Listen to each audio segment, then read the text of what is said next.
right, joining me now, he's the voice of Sunday Night Football, owner of PFF, host of the Cris Collinsworth podcast. It is the one and only, the great Cris Collinsworth. Great. Cris, it's great to have you on. I mean, I've been waiting a while for this, and I'm really looking forward to this. I mean, I think right now, this is, we're a few days away from the 1-year anniversary of when I joined your show and officially joined PFF. So it's a bit ideal to have this happen right now. Great to have you working with PFF. It has been quite the year, and people don't know yet, but we have a lot of surprises in store for this upcoming season, and I think it's going to be really exciting. It'll start all with fantasy football that we do, and then we'll have some gambling surprises as well. And, of course, you're out there breaking news all the time. So we're really, really excited about 2022. It's been a great year so far with the company. Looking forward to what's to come. And as George Hurry would say, we are going to the moon here at PFF. So I'm looking forward to a lot of great things here at PFF. What I want to do here, I want to bounce around some teams and quarterbacks and talk about some other things as well. But let me start with the hometown team, the Cincinnati Bengals, because last year was so magical. They addressed the offensive line this offseason, which is huge. But I think I could make an argument, Cris, that the Bengals are still the least talked about team in the AFC North right now, right? We all know what's happening in Cleveland. Baltimore has the Lamar contract situation. Pittsburgh has a first-round rookie quarterback, and they made a ton of additions this offseason. Do you think people are still sleeping on this Bengals team that only got better this year? They just made the Super Bowl, and it feels like nobody's talking about them. To me, let's stay in the fantasy football world here first. If you're going to find a younger, more exciting collection of skill position players, I'd like to know who they are. You go right down the list. I mean, between Joe Burrow and what he did despite 70 sacks on him total, if you count the playoffs last year. Joe Mixon with 1,200 yards and 13 touchdowns was unbelievable. Jamar Chase is, I mean, I said it already. I watched him play the game against Baltimore last year in Baltimore where he caught that pass and spun out and ran 70 yards for a touchdown. And he played all of like 6 or 7 games in the NFL. And I said, he's the best wide receiver the Bengals have ever had. And people are like, what? And I go, I'm telling you, what he can do is just phenomenal. He can catch the ball. He has deep speed. He has great run after the catch capability. And then T. Higgins really could have easily been the MVP of the Super Bowl with what he did there. And Tyler Boyd is a good player. And then they improved that offensive line. Lyle Collins, if he stays healthy, is going to give them something they haven't had for a long time. Ted Karras is a very consistent kind of guy. Alex Kappa coming over from Tampa is a heck of a player. And Jonah Williams is a top draft pick. So this is a football team that, because of what they have to pay that collection of skill position players, the fact that they got, I'm going to call it lucky, but it's really not. It's give them credit. Trey Hendrickson, who came over from the Saints, comes up with 14 sacks on the year, and Sam Hubbard's not bad on the other side. I just don't know where you go, I don't believe in the Bengals because of this. What is this if you're saying you don't believe in them? Right. I did a podcast with Brad Spielberger here, and we kind of ranked the top GMs in the NFL. We put Duke Tobin in the top half, and I feel like a lot of people don't even know who he is because he doesn't officially have the GM title there. But the moves that he's made over the last several years, obviously getting Burrow was the easy part, but drafting Chase over an offensive tackle, or letting Carl Lawson go and getting Hendrickson, like you mentioned, or letting William Jackson go and getting Awuzie and Mike Hilton instead. Just so many great moves for that team. You mentioned Jamar Chase and T. Higgins. I think Higgins' year last year was a bit overshadowed because of how great Chase was. But going back to Jamar, like, what do you feel like his ceiling is? Because you mentioned he is like the greatest receiver in your mind for this Bengals franchise history. They've had you and Chad Johnson and AJ Green and Isaac Curtis, like so many legends there. What do you think is his ceiling after what he did in his rookie year? Well, I think you have to remember a couple of things that he didn't play the year before, right? I mean, He sat out. So he was a year away from football. You've got Joe Burrow was coming back from a major ACL. They didn't work out together at all, basically, in the offseason. What could they do? Burrow, for the first half of the season, I think, despite the fact that he was playing really well, was growing back after the injury.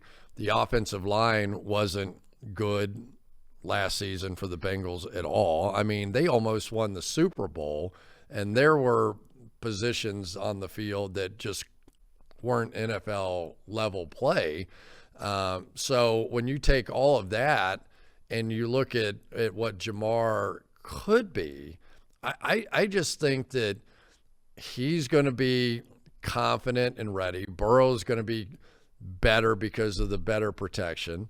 Higgins is now solidified himself as a legitimate threat. And really not enough people talk about Mixon. And not enough people talk about what this team did in the playoffs last year. I mean, you think about what they did going in and knocking off Tennessee in their place, the number 1 seed. They come back and they knock off Kansas City for the second time in a month or whatever that was.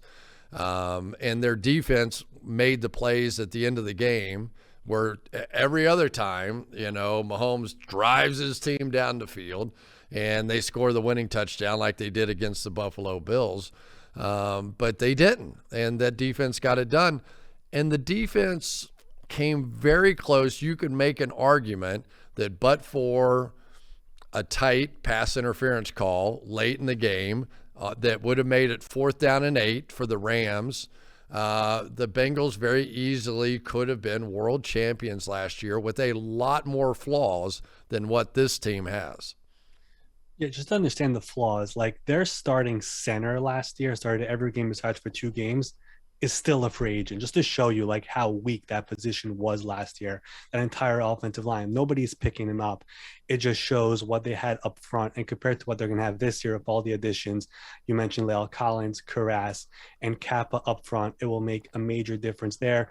Joe Burrow deserves a lot of credit. So does Zach Taylor, who at this point last year, in some people's eyes, was on the hot seat going into the year. Now he has an extension and is there for years to come with Joe Burrow. I want to talk about some of these intriguing quarterback head coach combos, right? We just talked about Burrow and Taylor, because there are some really fascinating ones going into this year. And let me start with this one. The last time Doug Peterson coached an NFL game was week 17 on Sunday Night Football, and they basically lost on purpose, right? I'm sure you remember that very well. Yep. Yeah. So he's back. He's now in Jacksonville with Trevor Lawrence. The last year of Urban Meyer was a disaster in every way. What are you expecting from Trevor Lawrence, a guy who is deemed a generational quarterback, teaming up now with Doug Peterson going into this year? Yeah, I think that you have to expect a jump, because typically we see a jump regardless in second years with the quarterbacks. I mean, just think about what these quarterbacks go through their rookie year, especially the high draft picks. So they have to go to all these workouts. They have to get ready for the combine. They're under pressure constantly to perform. They're in front of the media nonstop. They're getting picked apart by every critic, by every PFF, by every group out there. And by the time they're drafted in whatever it is, the end of April, they've got to be exhausted, right? I mean, you've got to be. You go through that entire process, and now every other quarterback is playing golf during January and February and March, and then they're starting to work out and they're going to be ready, where these guys are like, their brains have to be fried. I think it's a horrible system. I just have to tell you, I think that the draft system that's in place right now is horrible. They should move the draft sometime earlier, give these kids somewhat of a chance to recover after the process of playing in a season and training for these combines and all the workouts. I also don't think that there should even be workouts allowed. If you go to the combine, that's it. That's all you get of my client. And a lot of agents are like that. And I would be like that too. I'd like, no, not pulling a hamstring. He's not popping his Achilles like that poor kid from Michigan did, doing some crazy workout.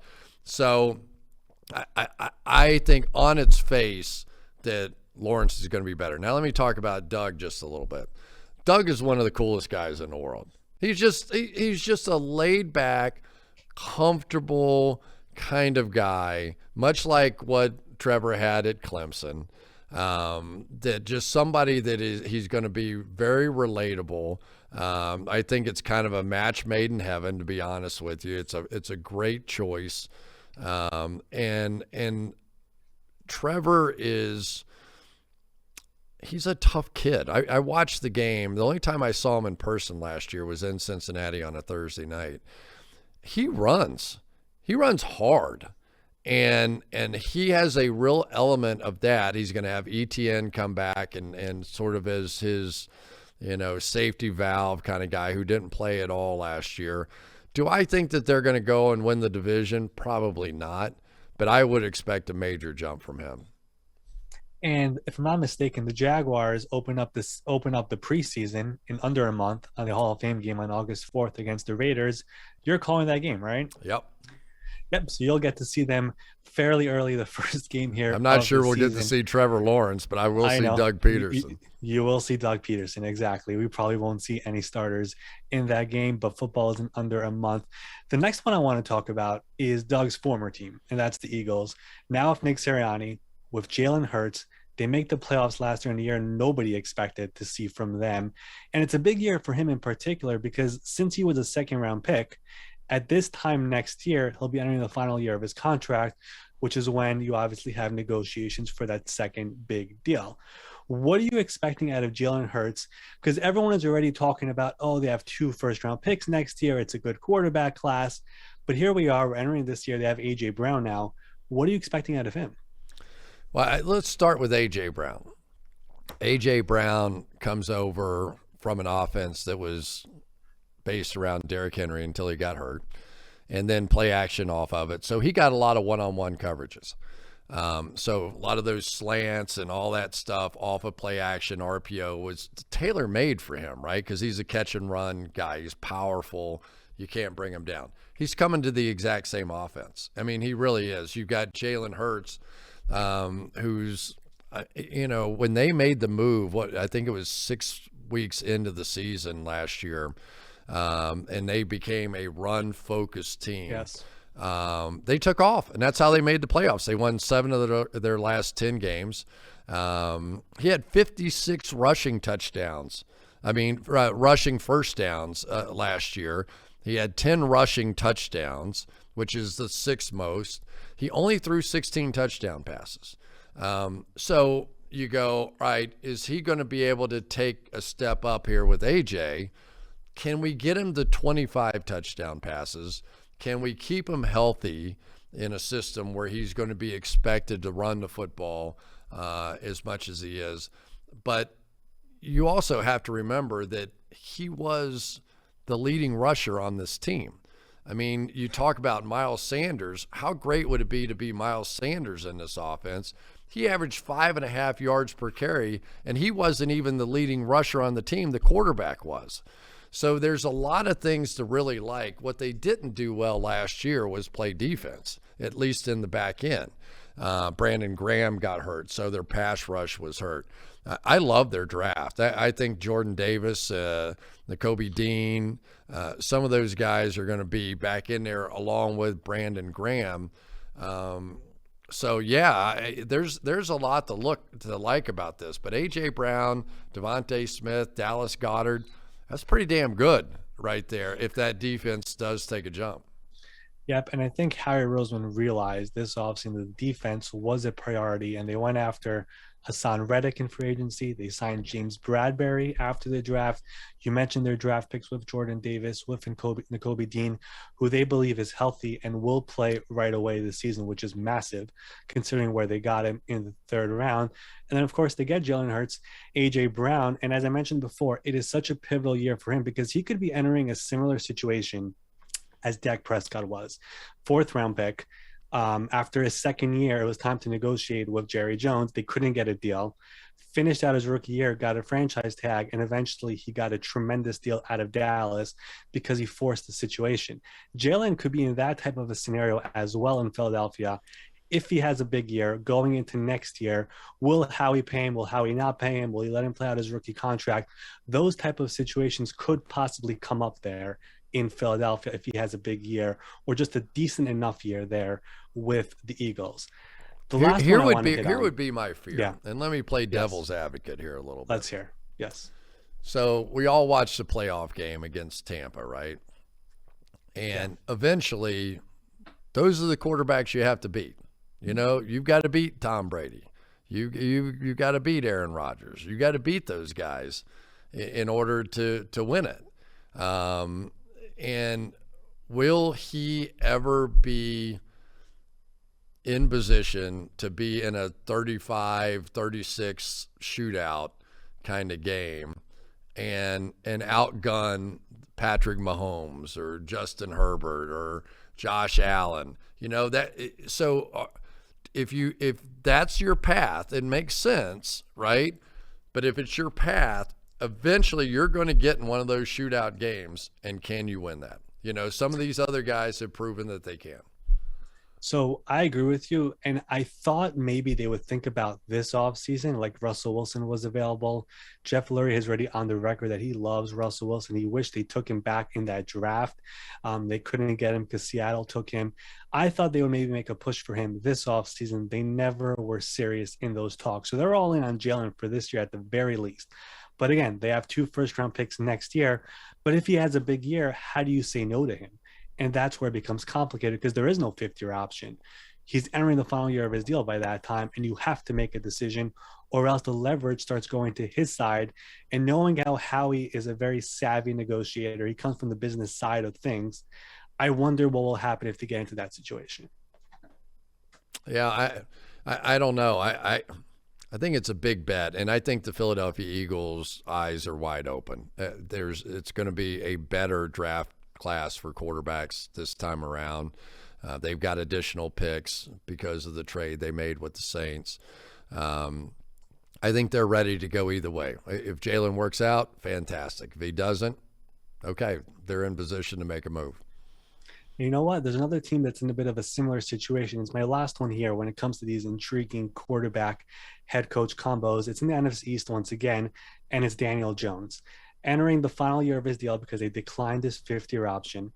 I think this is the best situation he's had when it comes to the coaching, the offensive line, the skill guys. Brian Daboll and Daniel Jones, are you a believer this could work and he could be a long-term answer there, or will come in next year and find a new one?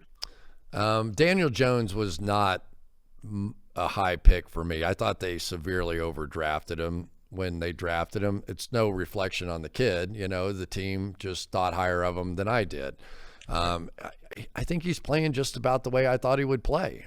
You know, to be perfectly honest with you, he's had flashes. You know, he's had good moments, and he's can run at least 70 yards, as we now know. You know, but for the first time, we're going to see him with a good offensive line in front of him. We're maybe going to see, you know, Andrew Thomas and Evan Neal, 2 of the top picks in the draft the last few years, playing tackle for him now. Saquon Barkley coming back. And Saquon has to be out of his mind, right? I mean, he comes in, he's brilliant, he's going to the Hall of Fame, we all love him, and he just can't stay healthy after that. And Thibodeau on the defensive side is going to add something on that side of the ball as well. But it really comes down to, can Brian Daboll do what he did with Josh Allen? You have to say what Daboll did, and Sean McDermott is more of a defensive-minded coach, so you've got to give most of the credit here to Daboll, I think, that if I mean, nobody developed faster than Josh Allen did. I mean, it was meteoric what we saw out of Josh Allen. When he came out of college, he didn't have this sort of accuracy numbers. He didn't put it up his first year. It wasn't, you know, you didn't really see all that sort of. And then it was just like boom, boom, boom, just better and better and better. And arguably, arguably the best quarterback in all of football right now. The guy can run. He's powerful. He can throw it anywhere.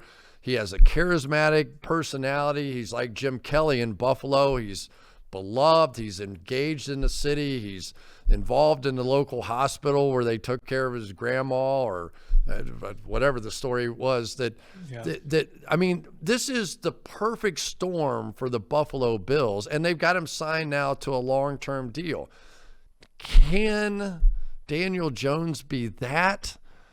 I don't think he has the physical tools of a Josh Allen. And what we've seen lately is that the toolsy quarterbacks, the Justin Herberts, the Josh Allens, the Patrick Mahomes, even though they may not have done it at the college level at the kind of precision that we've seen out of them in the NFL. But is that Daniel Jones? I'm going to guess not. And I'm thinking the Giants guess that as well because they didn't pick up the deal. But it doesn't mean it can't happen. And it doesn't. So if Brian Daboll does it again, oh my gosh, what do you pay him as a head coach? I mean, if you can take a quarterback and make it work, and it may work because Daniel Jones is going to be protected better than he's been. Daniel Jones is going to have an offensive line that was bad a season ago that's going to be better. There's no way his two top receivers are going to not score a touchdown this year, right? I mean, right. Kenny Golladay, Kadarius Toney, they didn't score a touchdown last year. They both had injuries. So, you know, we'll see. And every year, a team like the Cincinnati Bengals come along and shocks us all, right? So could it be the Giants? Of course it could be the Giants. Could it be Daniel Jones? Of course it could, and he does have a quarterback maker in Brian Daboll, who, much like Doug Peterson, is just a good dude. I mean, he's been an assistant forever. He's been dealing with coaches and quarterbacks forever. He was a great hire by the New York Giants. Now the question is, it's not Daboll, it's Daniel Jones. I think that's the argument that everybody has who's still a believer in Daniel Jones. There are people who believe there's untapped potential there. It's just situation-wise.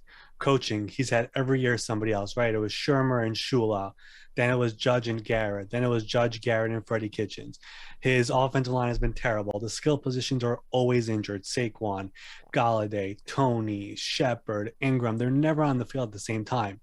Could this be the year where he has good coaching? Mike Kafka is his offensive coordinator.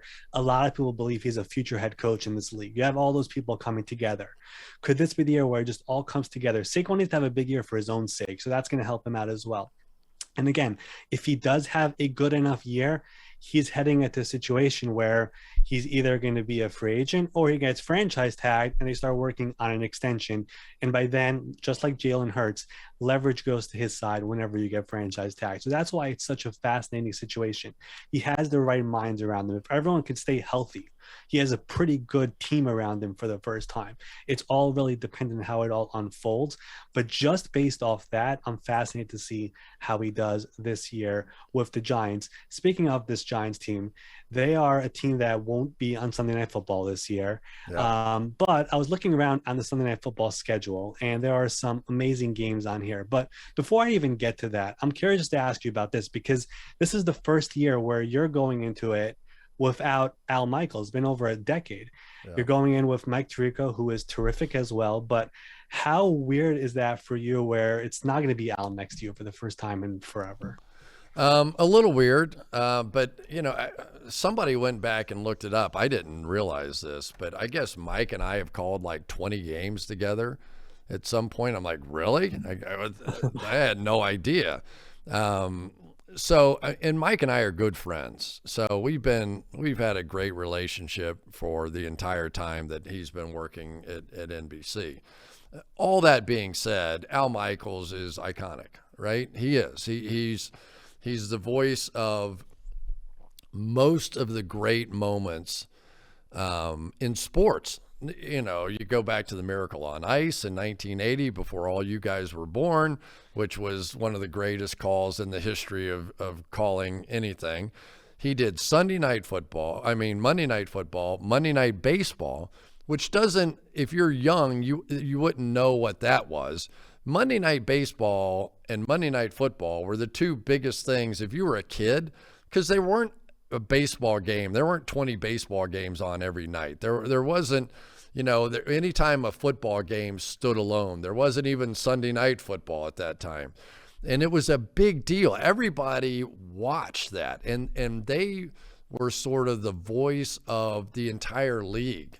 So if you didn't watch anything all week in Major League Baseball, you could watch Monday Night Baseball and you got caught up. Same thing with Monday Night Football. They'd have the President of the United States on. They'd have, it was big. When Monday Night Football came to town, there were parties and parades, and they did a big appearance in Times Square or whatever. Those guys were rock stars when they came to your town.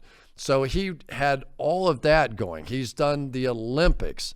He is a guy that has just some of those calls. He's done whatever it was now, 11 Super Bowls or something, that you'll remember forever. You'll just remember forever.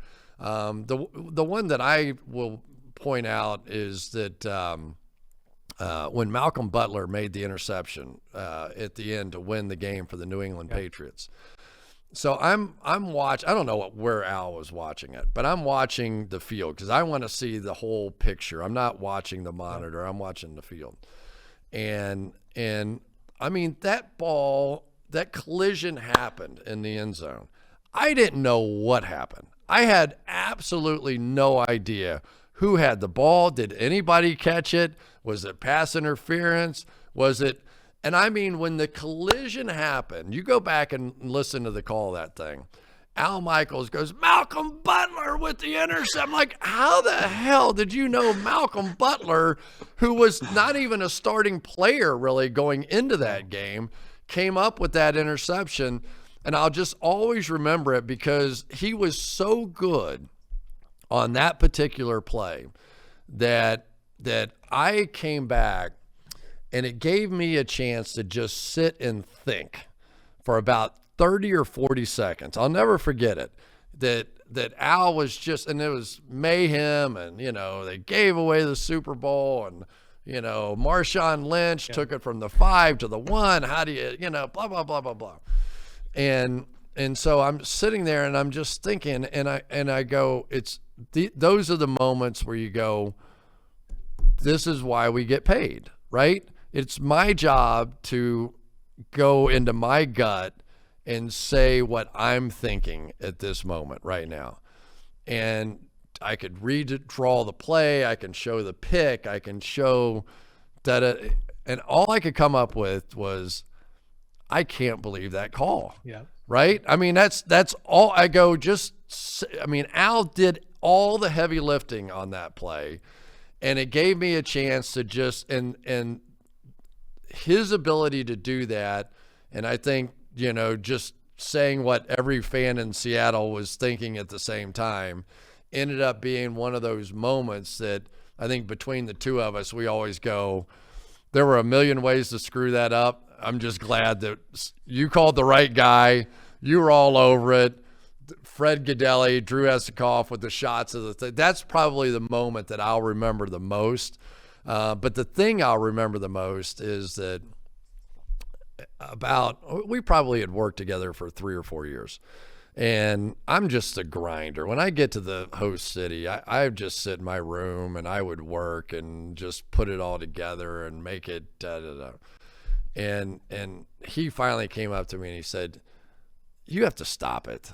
Stop it. What do you, Al, I can hear his voice. Stop it. What are you doing? And I go, what are you talking about? He goes, this is a relationship business. He goes, we're invited into the homes of people, more homes than any primetime show for the last 11 years. It's a world record in television, right? No television show had ever been the number one show for 11 years. No sports programming had ever been the number one show, period. American Idol was 6 straight years. We've been 11 straight years. Yes. So when you put together a streak like that, there's a lot of reasons why, mostly the National Football League. But we had an unbelievable group of people together. I mean, Fred Gaudelli, Drew Esikoff, producer, director, the support of NBC, Al Michaels, Michelle Tafoya, everybody. It was a fantastic run, but it's over. You know, it's done. Al's going to do Amazon with Kirk Herbstreit. They'll be fantastic. Mike Tirico is going back to what he loves most, which is calling games, and he'll be fantastic. But it'll be different, right? It'll be somewhat different. But I'm excited about it. I really like Mike. I really like Rob Hyland, who's our new producer. Drew Esikoff stays on. And hopefully we can keep the streak alive. You know, that's what we're doing. But a tip of the cap to Al Michaels, Fred Gaudelli, who won't be with us this year. They are a huge part of why that was so successful. And now they're going to be great with Amazon too. Absolutely. I mean, that's just wonderful. I mean, like, again, Al, you and Al are just one of the greatest duos, especially for all of like the guys who are growing up now. Like, we grew up on Al and Chris on Sunday Night Football, and that's what it always was. And now it's going to be you and Mike. And just going back to Al for a second, you were in the booth with him for 4 Super Bowls, right? You had one with Fox, 4 with NBC. Correct. With Al. Bill Belichick has been in 4 of them. The only one he wasn't was last year. He was in all of them except the last one. Yeah, I was like, well, okay, Bill, we had the Super Bowl about midway through the season. We had their game against Tampa, and when we left the meeting, I said, I'll see you in the Super Bowl. He goes, what are you talking about? He goes, dude, every time we do the Super Bowl, you're in it, so don't worry about it. Exactly. So I'm just looking at the Sunday Night Football schedule. I guess I'll just end with this. Bill only comes up once this year in week 15 versus the Raiders. I guess just how weird is that to only have Bill once? It's like first time in forever where it's only one time. And then secondly, I guess more on a serious note, Bill not hiring an offensive coordinator, going with potentially Joe Judge and Matt Patricia. What are your thoughts on that? I'm really curious. I think that people underestimate Bill Belichick as an offensive coordinator. Everybody's going to think about him with the Giants and what he did, and then carried over and won all the Super Bowls here. He knows everything. I mean, he and Tom Brady every week dissected the opposing defense in a way that maybe in the history of the league has never been done. I mean, let's face it, those are 2 of the brilliant minds that have ever participated in our game. And so after a while, what's it about? Is it about putting together an offensive scheme? They ain't changing their scheme. You know, I mean, they may bring in a few new things with those 2 guys coming back in here, but they're not changing Josh McDaniels' scheme. So they know what works. Now it comes down to deciphering what the defense is going to do, and they're going to put together their plan during the course of the week. And sometimes who calls the plays isn't that significant anymore, because it really comes down to what happens on the field. The greatness of Tom Brady and Peyton Manning and Drew Brees and so many of these guys, Russell Wilson, is they can get to the line of scrimmage. If you're the greatest offensive coordinator in the world, right? The greatest that ever lived, your odds of predicting what the defense is going to be and then matching the proper play against the defense that is ultimately run is 20%, 15%. I have no idea. You know, it's pretty random though. So the great ones at the quarterback position, they get the last look, right? They get the last look, clock's running down, the defense, hut. Now they start to move. They start to show their disguise. They're starting to show what they're actually going to play. Blue, blue, blue. And here we go. Now we're going to the play that's perfect against that defense. So if Mac Jones is one of those guys that can do that, they're going to be in great shape. If Mac Jones isn't one of those guys that can do that, I don't give a damn who's calling the play. The call has to be at the line of scrimmage. The last check has to be at the line of scrimmage, or it's going to have issues anyway. Yeah, it's going to be interesting. It's definitely one of the big storylines that I'm keeping an eye on to see how it all unfolds. Mac Jones' second year. who's going to be in his ear. Will it be Bill? Will it be Matt? Will it be Joe? Will it be somebody else? Whatever it is, as you said, it kind of all does come down to Mac Jones at the end of the day. Sunday Night Football officially gets underway September 11th with the Bucs and Cowboys. Some great games on the schedule this year: Chiefs, Bucs, Packers, Bills, Bengals, Ravens, Chargers, Rams. Fantastic games all over the slate. Chris, this was awesome. I could talk with you for hours about all of this stuff. Everyone can follow you on Twitter. It is at Collinsworth PFF. Everyone should check out the Cris Collinsworth podcast. And it won't be long before another big season gets underway. And over 20 million people will be listening to you and Mike every Sunday night on NBC. Chris, thanks for coming on. This was awesome. Ari, it was a pleasure, and I'll call you later about our breaking news at PFF. Sounds good. Can't wait.